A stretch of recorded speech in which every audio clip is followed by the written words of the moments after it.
Hello, and welcome to coverage of custom standard league matches for the new Secrets of the River Cities season. I'm Caillou. Today we're going to be watching a match between Agentbla, who appears to be on red-white artifact tokens, the deck, and Zarepath, who appears to be playing MonoBlack Rack.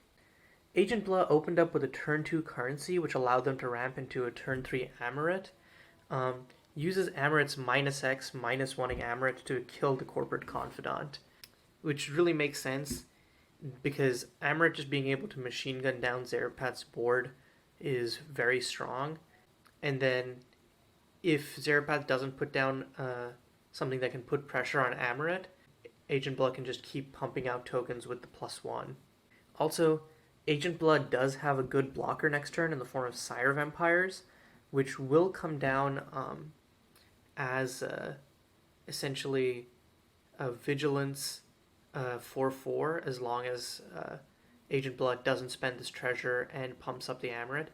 Actually, it will also have lifelink because currency is an enchantment, so the Sire Vampires is a really strong 3-drop here. And Zarepath just can only run out another Corporate Confidant, also has the Hound of Rounded Corners, so maybe he's trying to gotcha Zarepath with the Menace. But then if Agentbla just drops the Sire Vampires and +1's Amulet here, it's going to be a problem. Oh no, it's instead going to Deadeye Shinobi, sacrificing the treasure to kill the Hound of Rounded Corners, and then -1's Amulet again to kill the Corporate Confidant. Agentbla looks like they're taking no chances here.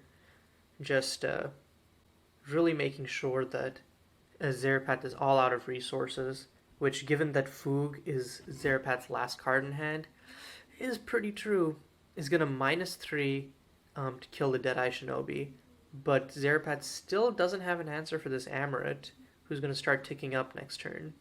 I guess the one good thing is that if Agentbla wants to kill Foog this turn, we'll have to also kill Amulet. So it's just going to +1 Amulet, create a hasty Cleric, pokes in on Foog for 1. Sire Vampire is just chillin'. Zarepath does get to use Foog's +1 and take the Mecha Dragon. I think with Agentbla's current board, doesn't quite care about that. Oh, +1's Foog, but doesn't make Agentbla discard? Oh, I guess it's because Agentbla could just tuck the Mecha Dragon, and because Foog has to choose a card revealed this way, Zarepath had just chosen to tuck the Foog, it wouldn't have mattered.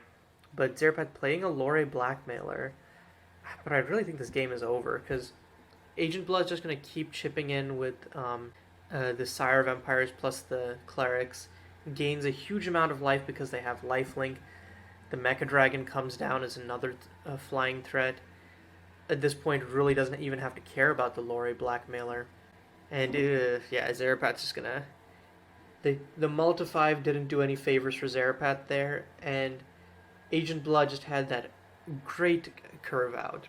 And I think that's just the power of Agentbla's deck, is that it presents in rapid fire succession one must-answer threat after another.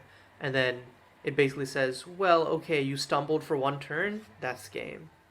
It also attacks on multiple different axes, such as, Amulet being a planeswalker. You have lots of, currency is also technically a must-answer threat because of the value can generate you.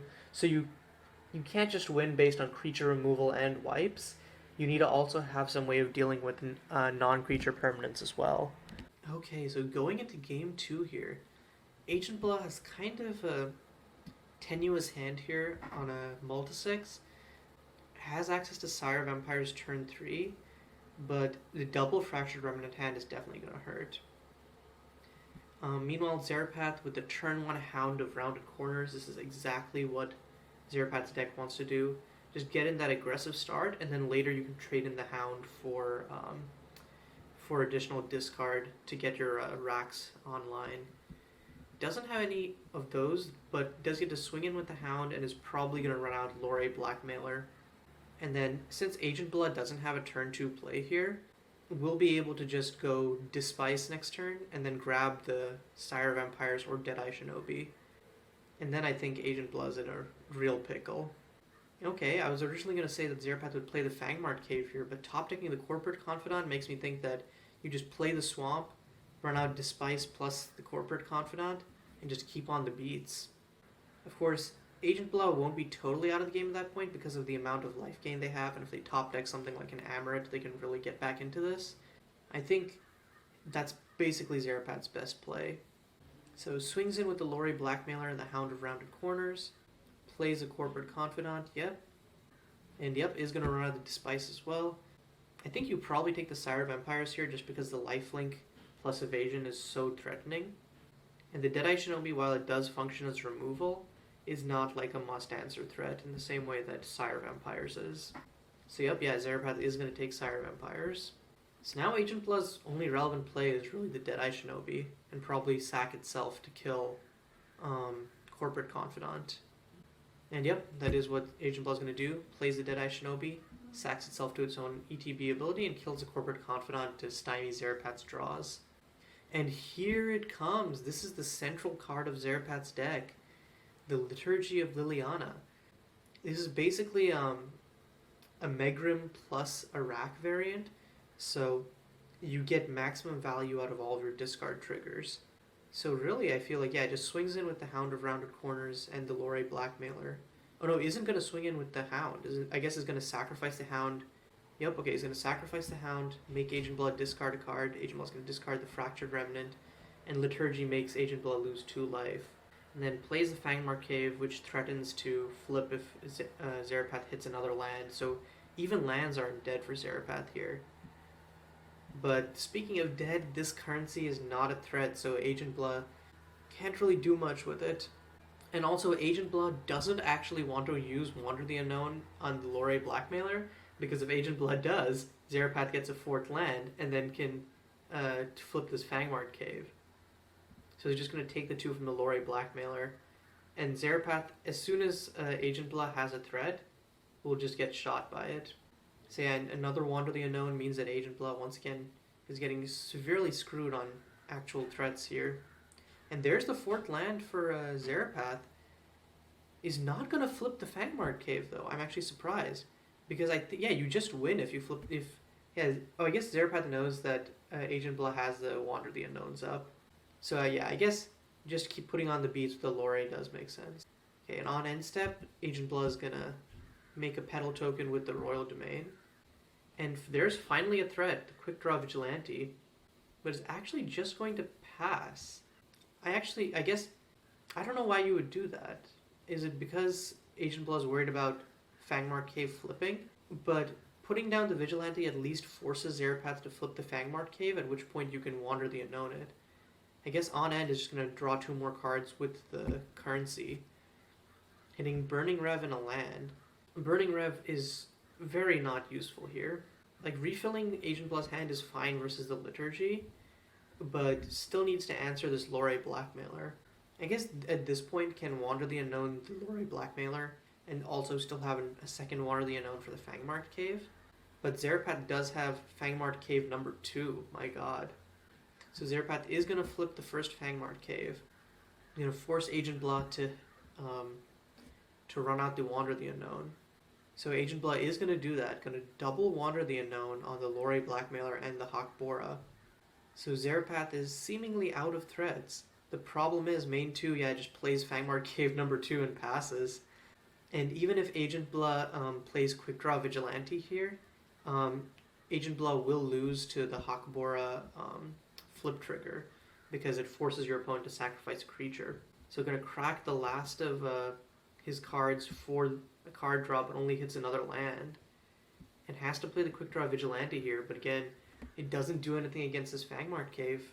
Oh, but Zarepath isn't going to Fangmart Cave, it's instead going to banish the Quick Draw Vigilante. It grabs the other 2 copies from from Agentbla's library. I feel like that's a mistake, because now Zarepath doesn't have the mana to flip Fangmart Cave, and if he flips Fangmart Cave this turn, he just wins.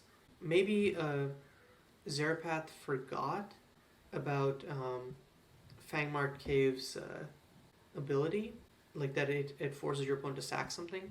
But anyways, is going to play an Eli Windsor's, which I guess is another win con.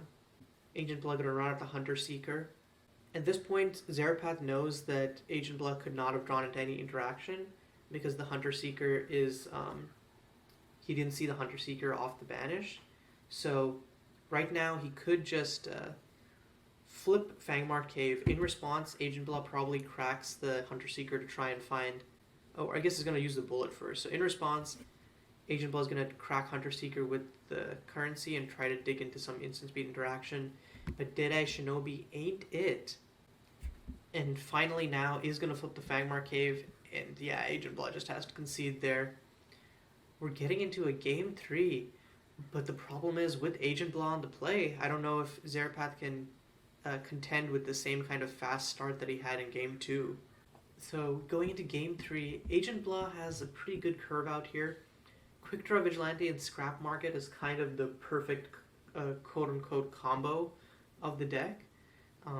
Because whenever you attack with Quick Draw Vigilante, you just sack the arm token to create a construct, and you just build up a crazy board that way. Also top decks turn 2 play in the form of Hunter Seeker, which matches up real nicely against this Hound of Rounded Corners. Meanwhile, Zarepath is probably just gonna run out the Liturgy of Liliana right now. I think if you're Zarepath, you just run out both of the Liturgy of Liliana so that your Lore Blackmailer starts double shocking Agentbla. No, it's gonna run out the Lore Blackmailer now.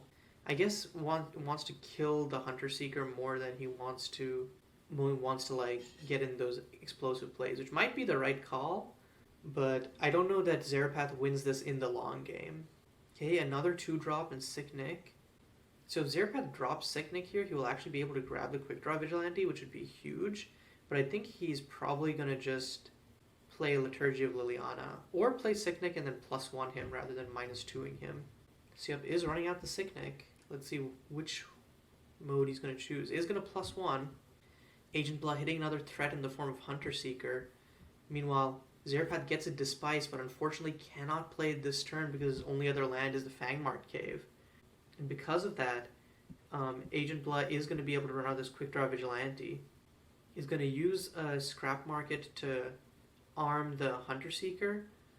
Agentbla is going to attack in with the Hunter Seeker, but then Zarepath's going to double block with Lore Blackmailer and the Hound of Rounded Corners. Agentbla still has the Quick Draw Vigilante and the second Hunter Seeker in hand, though. And Zarepath hits a third Liturgy of Liliana, which does not function as interaction. Just going to play one out, and then I guess just play the Despise. No, okay, he's going to -2 Sick Nick on Agentbla, gets to grab the Hunter Seeker. I guess Zarepath's thought is Sick Nick's going to die anyways because the Quick Draw Vigilante becomes a 4/4. But I feel like you would, at that point, you would want to just +1 Sick Nick to see what you would draw, and then Despise Agentbla. Yeah, Quick Draw Vigilante growing into a 4/4. And at instant speed, Agentbla can use the Scrap Market ability to create a construct token. And the 4th Liturgy of Liliana for Zarepath? Oh god, this is the problem with these A+B decks.